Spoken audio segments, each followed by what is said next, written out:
At my brother's funeral, someone behind me whispered, "Is that her? The one who got kicked out of the army?" I didn't even turn around, because before I could, a voice cut through the murmurs, "You're Lieutenant Colonel Vega." It had been 5 years since I set foot in my hometown of Waco, Texas, and the only reason I came back was because my little brother, Sergeant Elijah Vega, had come home in a flag-draped coffin. The church was full of uniforms, full of folded hands, full of people who once called our family honor-bound. And yet, as I stood alone near the back, silent, unnoticed, their glances landed on me like quiet accusations. I didn't wear my uniform, not because I didn't still own it, but because when you resign in disgrace, even the cloth you once wore with pride starts to feel like someone else's skin. They all remembered what they thought they knew, that I'd left the army after an incident, that I had shamed the Vega name. No one asked what happened. They didn't want nuance. They wanted someone to blame. And I, Alexandra Vega, fit the bill. The golden daughter who fell from grace. My parents hadn't hugged me when I arrived. My uncle turned his back mid-handshake. My mother stood at the front pew, clutching Elijah's medals, but didn't meet my eyes once. Even now at his funeral, I was still a ghost. The sister who left. The one who failed. And then, a man stepped forward. Tall, broad-shouldered, silver at the temples, a chest full of service ribbons. His gaze landed on me unwavering. The air shifted. He walked straight toward me through the rows of grieving soldiers, his polished boots thudding softly against the marble floor. Whispers fell silent. His voice, however, did not. "You're Lieutenant Colonel Vega?" It wasn't a question. Not really. It was a recognition, a restoration. I straightened my spine, heart thudding. For the first time in 5 years, someone didn't look at me with shame. He looked at me like I mattered, like I had once commanded fire and maybe still could. 5 years ago, I stood on a different kind of battlefield. Not the kind marked by dust and gunfire, but one with polished floors, glass walls, and closed-door briefings held behind layers of security clearance and veiled threats. I was Lieutenant Colonel Alexandra Vega, Strategic Intelligence Command qualified, and at 33, the youngest woman ever promoted to that rank in my division. I had led 6 successful cross-border operations, earned 2 Bronze Stars, and helped dismantle a major arms smuggling network that had been feeding weapons into unstable regions for years. My name was on Pentagon briefings. I was whispered about in halls filled with men who wore stars on their collars. And then, everything unraveled. The operation was called Crimson Wind. We were targeting a supply convoy in northern Syria, believed to be carrying high-level operatives and arms linked to black market trafficking. The intel was time-sensitive, and I pushed for a green light after cross-checking our satellite recon ground reports and signal intercepts. We deployed a small elite team. I oversaw it remotely from our FOB. It should have been textbook. But within 10 minutes of boots on the ground, something went wrong. An IED exploded near the convoy. 4 soldiers were killed instantly. One of them was 22. 2 others were wounded. The extraction was chaotic. The mission was a failure, and before the blood had dried, I was the name on the line. The media ate it alive. Rogue Lieutenant Colonel orders faulty strike. Reckless female officer. Costs lives in Syria. What they didn't know, what I couldn't say, was this: I wasn't the one who approved the mission. My commanding officer, General Marcus Grafton, had pushed the timeline forward. He overruled my request to wait for a secondary drone pass. But when it all fell apart, he denied giving the order, and I was left standing alone in the line of fire. There was a closed inquiry, of course, a private military tribunal. All quiet, all contained. But Grafton had friends, senators, donors, people who didn't want a decorated general dragged through the mud. So they offered me a choice. Take the blame quietly. Accept early resignation with full medical benefits. Disappear from the chain of command. Or fight and lose everything. And so I signed the papers, not because I was guilty, but because I was tired, because I knew what the fight would cost, because I had seen too many good officers chewed up by the system and tossed aside screaming into the void. When I walked out of the Pentagon that day, the sky was bright, too bright, the kind of light that feels like it's trying to blind you. I remember sitting on a bench outside the security gate, holding my resignation folder on my lap like a tombstone. My phone buzzed with media requests, old classmates asking, "Is it true?" But not one message from my family, not even from my mother. They didn't ask for details. They didn't want to understand. In their eyes, I'd tarnished the Vega name. I'd failed. I tried explaining once. I called my father. I did what I had to, I said. It wasn't just about me. He was silent for a long time before saying, "Maybe you should stop talking about the military for a while. It's making your mother upset." That was the end of it. After that, I stopped calling. I moved across the country, changed numbers, changed everything. I found work doing intelligence consulting for private firms, but I never put my full name on anything. I slipped into the quiet. But one person never stopped reaching out. Elijah, my little brother, 5 years younger. The same boy who used to chase me down the hallway in plastic body armor shouting, "Mission go" as a kid. He'd followed me into the Army, not into intel, but into the infantry. Different paths, but the same blood. Even after everything happened, he called, not every day, not even every week, but every few months I'd see a missed call with a strange number and hear his voice on a garbled voicemail. "Hey, Lieutenant Colonel, guess what I made Sergeant? Got another deployment coming up. Don't worry, I'll be fine. I've been learning from the best. Right, I told the guys in my unit that my sister once ran ops that made the news. They didn't believe me. I let them Google you. They shut up real fast. He never once called me a failure. He never once asked what happened. Not because he didn't care, but because he already knew it didn't matter. I was still his sister, still the one he looked up to, still the one who taught him how to field strip a rifle before he could legally vote. Sometimes his calls would come at 2 a.m., and I'd lie there in the dark, phone pressed to my chest, listening to the weight of the life I'd left behind breathing on the other end. It was like a lifeline, like someone still believed in me when I couldn't believe in myself. So when the call came last week that Elijah was dead, KIA, just 3 weeks from coming home, I didn't think. I just packed a bag and flew home. Because for 5 years I had disappeared, but now I was going to stand where I should have stood all along, even if it meant facing the ghosts I left behind. The day of Elijah's funeral, the Texas sky was heavy with gray, as if even the weather couldn't decide whether to weep or hold it in. I arrived quietly, slipping into the side entrance of the church before the service began. No uniform, no insignia. Just a dark navy coat, plain slacks, and my hair tied back in a tight, almost defiant knot. I hadn't worn my bars in 5 years, and I wasn't about to start now, not for show, not for them. The pews were packed with men and women in uniform, young soldiers with crisp collars and grieving eyes, and older veterans with medals pinned like memories. The Vega family sat in the front row, rigid and proper. My mother didn't look back when I entered, neither did my father. I found a seat near the back. No one sat beside me. People noticed. Of course they did. One by one, their eyes flickered to the last row, to the one they'd whispered about. I saw a woman elbow her husband subtly. I caught the hushed murmur from a cousin I hadn't spoken to in years.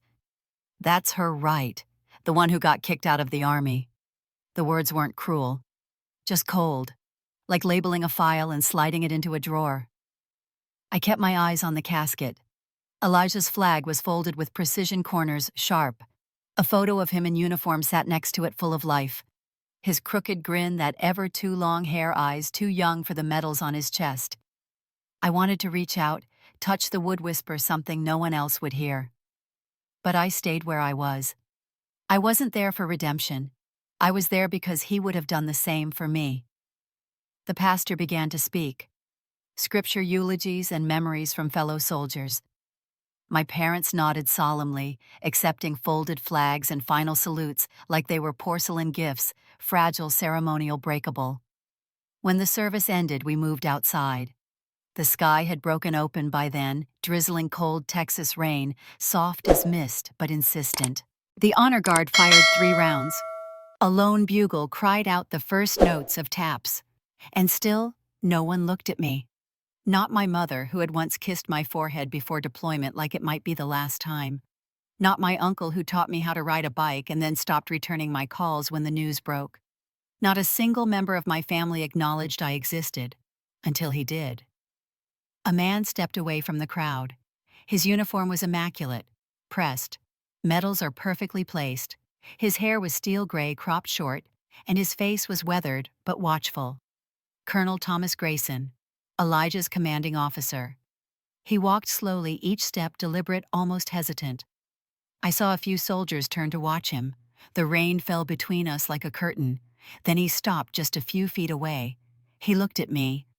Looked. Not through me, not what I used to be, but who I was standing there in the quiet. Something shifted in his posture. He spoke, his voice deep and steady, but not unkind. "You're Lieutenant Colonel Vega." It wasn't a demand, it wasn't suspicion. It was recognition, respect, surprise. Like he was confirming a rumor he hadn't dared to believe. I didn't answer right away. I didn't know if I could. My throat was tight. The air was heavy. The moment was too still. So I just nodded. Once. And something in his face softened. He stepped closer, close enough that his next words were just for me, but loud enough that those around us could hear.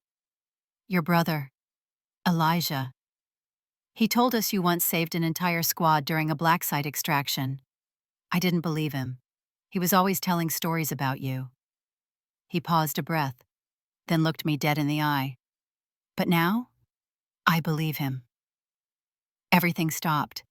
The low murmur of idle conversation, the gentle rustle of dress blues in the wind, it all went silent. Heads turned. Eyes found me again. But this time, it wasn't with disdain. It was something else. Confusion, curiosity, and for some shame. Grayson nodded again, like he had said what needed to be said. Like he was setting the record straight, not just for himself, but for every person who had buried me in silence the past 5 years. Then he saluted. Not a casual nod, not a polite gesture, a salute. And for a moment, the air returned to my lungs. No one else said a word, but they didn't have to. That one gesture shattered 5 years of whispers, 5 years of invisible blame, 5 years of pretending I didn't exist. In one silent moment, he restored a name they had tried to erase. Lieutenant Colonel Vega. That was who I was. Still. And now they knew it too. The day after the funeral, the silence was louder than the rifles had been. I stayed in the guest room of a cousin's house on the edge of town. No one offered to have me closer. I didn't ask. The room was cold, sparsely furnished, and smelled faintly of cedar and mothballs. But it was quiet, and in that quiet, I could finally grieve. Not just for Elijah, but for the pieces of myself that had been slowly dying for years. I hadn't unpacked, just sat by the window watching the wind press against the oak trees in the yard. My phone was still off. I didn't want condolences from people who hadn't spoken my name in half a decade. That's when the knock came. 3 short taps, sharp, measured, military. I opened the door to find a young man standing on the porch in a weather-worn army jacket, boots still dusted with red soil. His posture was stiff, formal, but his eyes held something else. Not grief, not pity. Fear. "Ma'am," he said, clearing his throat, "you don't know me, but I served with your brother, in his unit." I nodded slowly, stepping aside without a word. He didn't sit, just stood there in the living room, hands shaking slightly, as he pulled a small envelope from his pocket. Inside was a USB drive. Black. Unmarked. He gave it to me before the last op, the soldier said quietly. "Told me, if anything happened to get it to you. No one else, just you." My mouth went dry. My fingers curled around the plastic, strangely heavy for its size. "What's on it?" I asked. He hesitated, then looked me straight in the eye. Everything. Back in the guest room, I plugged the drive into my laptop. No password, no encryption. Elijah knew better than to complicate it. A folder appeared on screen, titled Sparrow Red. Inside were videos, scans of maps, intercepted radio transmissions, even night vision helmet cam footage. I recognized the terrain immediately: northern Syria near the Turkish border, the place where Elijah had died. And then I saw it. A video clip time-stamped 2 days before the operation that took his life. Elijah's voice whispering into the camera. He looked tired, wired, but determined. I don't know whom I can trust, but I found something bad. There's movement coming through the green zone, not from the enemy, but from our side.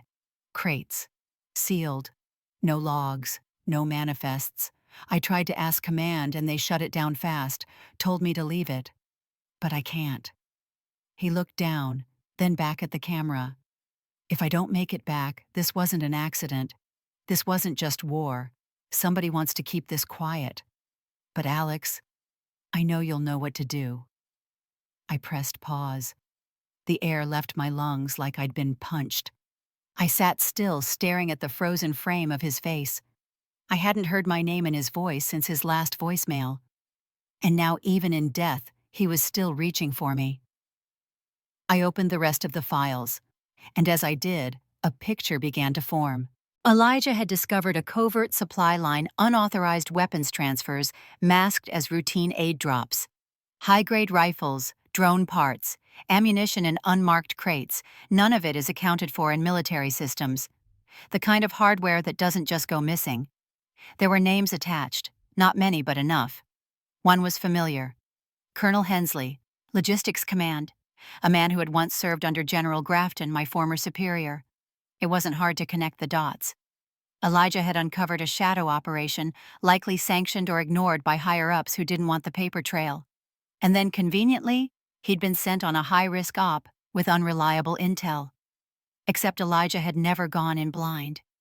That wasn't who he was. They'd sent him anyway, and now he was gone, not lost in war, erased. I sat there for a long time. The laptop screen went black, but the files stayed burned behind my eyes. My fingers clenched the arms of the chair, and for the first time in years, I didn't feel ashamed of the fire rising in my chest. I had once taken the fall for a cover-up like this, believing it would stop with me. I was wrong. And now my little brother was dead, because someone thought no one would ask questions. Because they thought I was gone. Broken. Out of reach.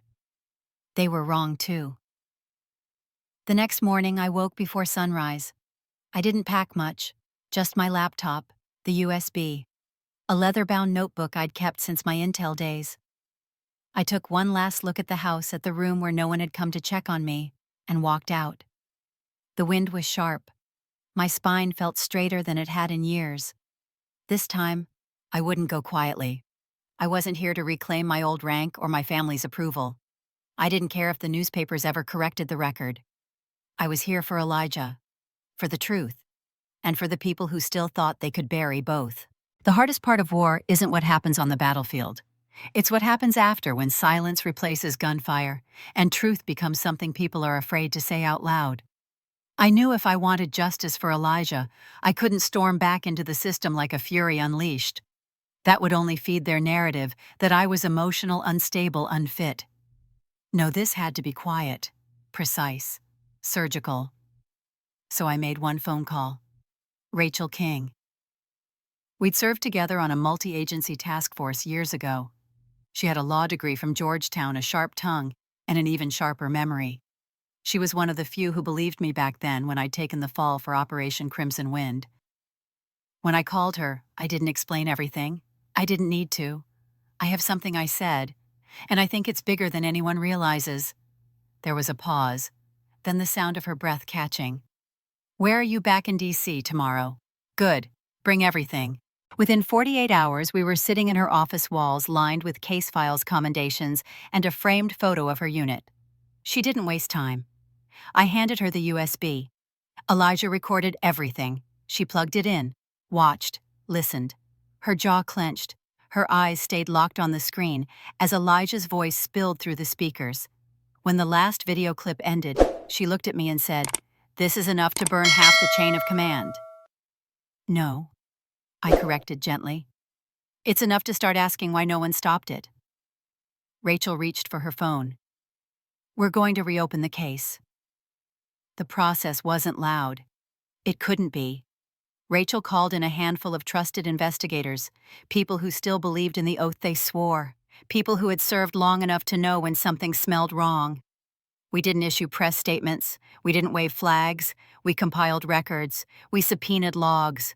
We confirmed Elijah's findings with additional sources, some who had been too afraid to speak up until now.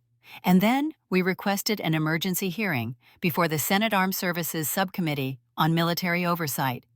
It was granted. The hearing would be closed door, but on record. One chance to tell the truth to the right people with the right weight behind every word. I hadn't been inside a government building in years, but when I stepped through the security checkpoint at the Capitol, something shifted in me. It wasn't rage. It wasn't revenge. It was something quieter, more resolute. It was justice steadying her feet. They gave me a visitor's badge, escort clearance, a seat behind the microphone with a placard that read, "Lieutenant Colonel Alexandra Vega, Witness." Across the table sat General McCallan, the man who had signed the paperwork that ended my career, the man who had said, "We appreciate your sacrifice," when I took the fall for something he authorized. He looked older, not weaker, just more guarded. He didn't recognize me at first.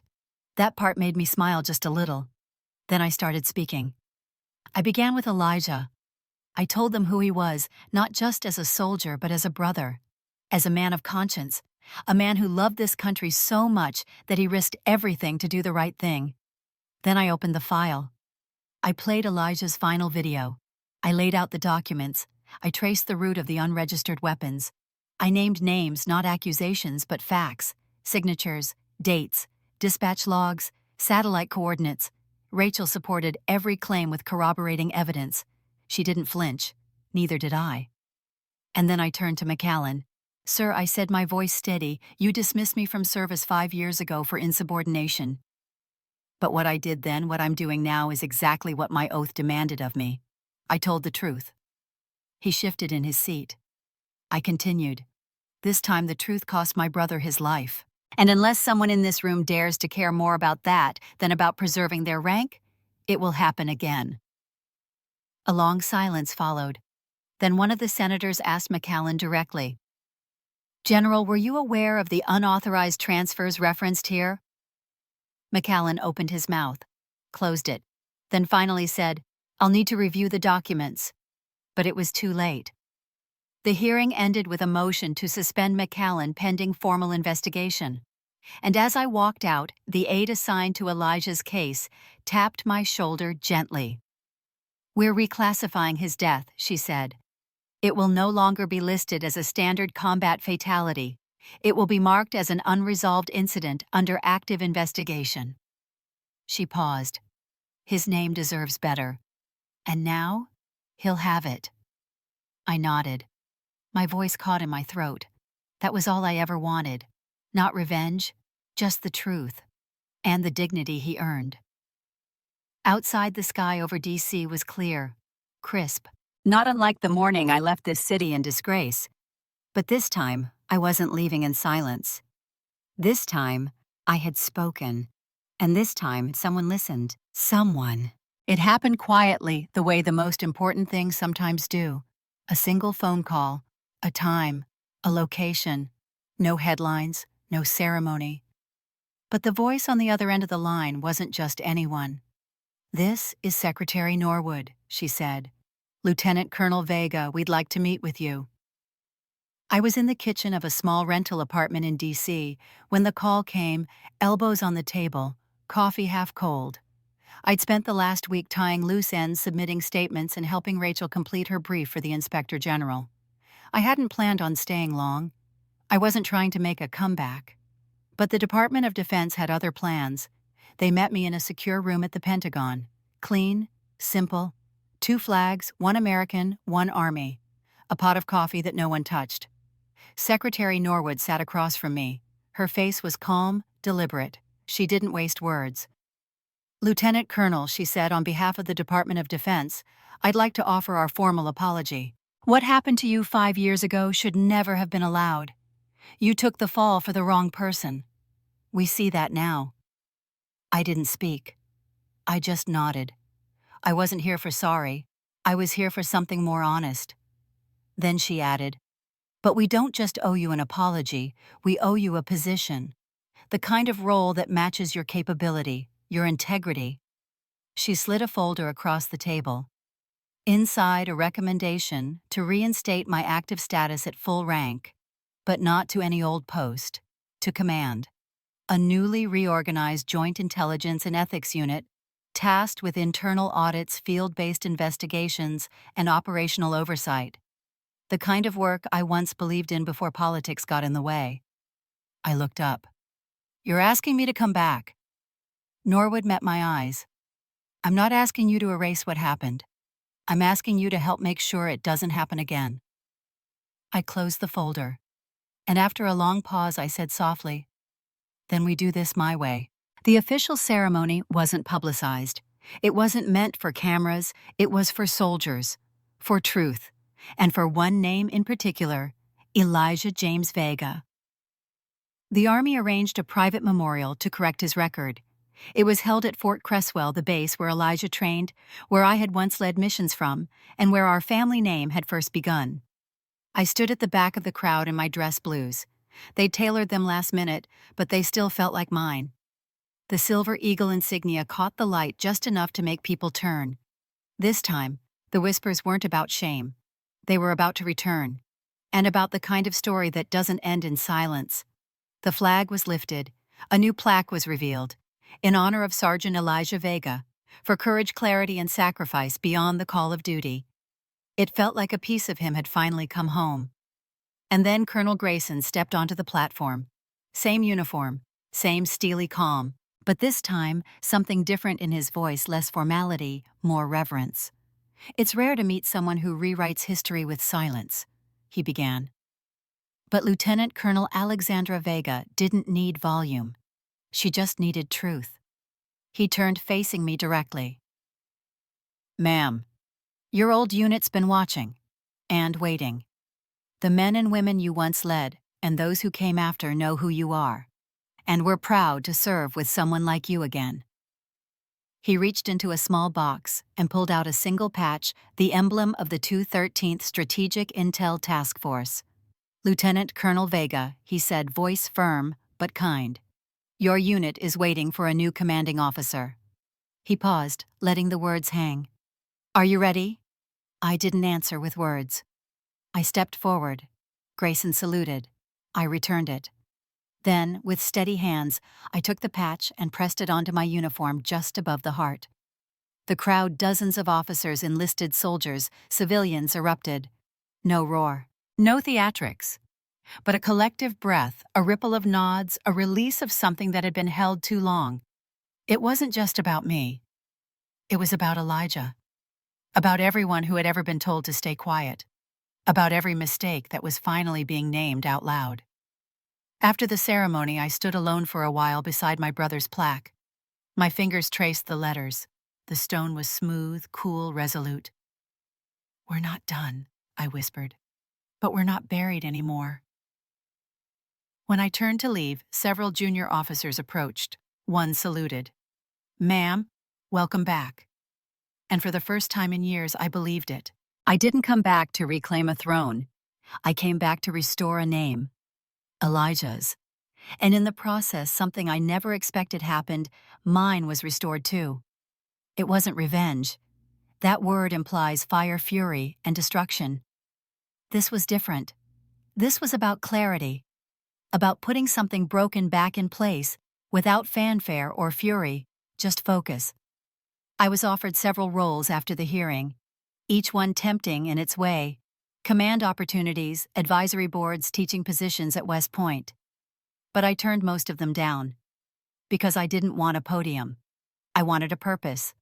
So I said yes to the one that mattered. Special Advisor to the Office of Internal Military Security, an independent division under the Department of Defense, tasked with identifying and dismantling corruption, mismanagement, and suppressed whistleblowing inside the armed forces. It was a role built for someone who knew what it was like to be buried under silence and to claw their way back. My office was modest. A single nameplate. A team of analysts and field operatives who reported directly to me. Most of them were younger. Some had almost quit. One told me during our first briefing, "Ma'am, I read your file when I was deciding whether to leave. It kept me in. That was enough. I didn't want loyalty. I wanted truth-tellers. People who didn't care about rank if rank meant silence." Our first investigation exposed a fraudulent supply chain network in a domestic training program. The second uncovered a black site recon mission that had been classified to avoid public scrutiny, not for national security, but to hide a mistake. Each case brought its own ghosts, but we didn't flinch. And slowly word began to spread. Vega doesn't bury things. She exhumes them. Back home, the story was different. I never received an apology from my family. That kind of humility doesn't grow in people who spent years pretending their absence was deserved. My mother never said the words, "I'm sorry." But the next time I visited, she left a newspaper on the kitchen counter. My photo is on the cover. The headline, "From Disgrace to Decorated, The Return of Lieutenant Colonel Alexandra Vega." She didn't mention it. Neither did I. That was her version of reaching out, and in her way, it was enough. At a family gathering months later, someone passed me the sweet tea without making a snide comment. A cousin who once told people I'd lost it overseas now asked gently, "Do you like your new position?" No one laughed. No one turned their back. And maybe that's all the justice some families are capable of, silence replaced by respect. I didn't need their guilt. I only needed their doubt to stop shaping who I was. One evening after work, I found myself walking through Arlington. I stopped by Elijah's name, etched in stone, now not just in memory. The Army had placed a gold plaque next to it, "Service above self." I traced the letters slowly. "They don't talk over me anymore," I whispered, "and they'll never erase you again." I didn't cry. I didn't have to, because grief had evolved into something stronger legacy. A week later, I stood in front of a classroom at the National Defense University. I wasn't scheduled to speak, but Rachel had asked me to drop in. The cadets were sharp, curious. A few recognized me. One raised his hand. "Ma'am, if you could go back, would you do it differently? Would you speak up louder the first time? Would you fight harder?" I paused, then said quietly, "No, I would listen more closely to the silence." That's where the truth hides. They wrote that down. And I realized that maybe this too was part of coming back. Not just to expose what was broken, but to help build something better in its place. So yes, I returned. Not for revenge, but to ensure no one else's brother dies thinking his truth will be buried. To lead teams that make space for the unheard. To answer the question whispered behind my back for years, "Is that her? The one who failed?" No, that's her. The one who returned anyway. And this time I am not leaving. It was a Sunday afternoon when the words finally came. The light spilled through the blinds in long golden slants. Outside my window, Fort Cresswell stood steady barracks lined in quiet order, flags stirring in a gentle wind, voices of young cadets calling drills in the distance. Life moved forward as it always does, but I wasn't rushing to keep up with it anymore.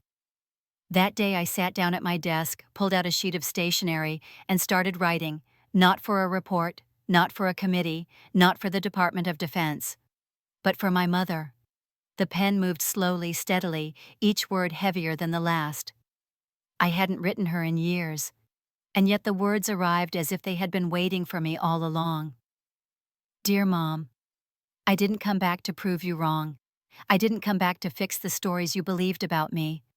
I came back because Elijah believed something bigger, that I still had something true to give. And for the first time in years, I believe that too. I didn't expect you to understand. I didn't need you to. But I needed you to know this time I'm not running. Love, Alex." I folded the letter carefully.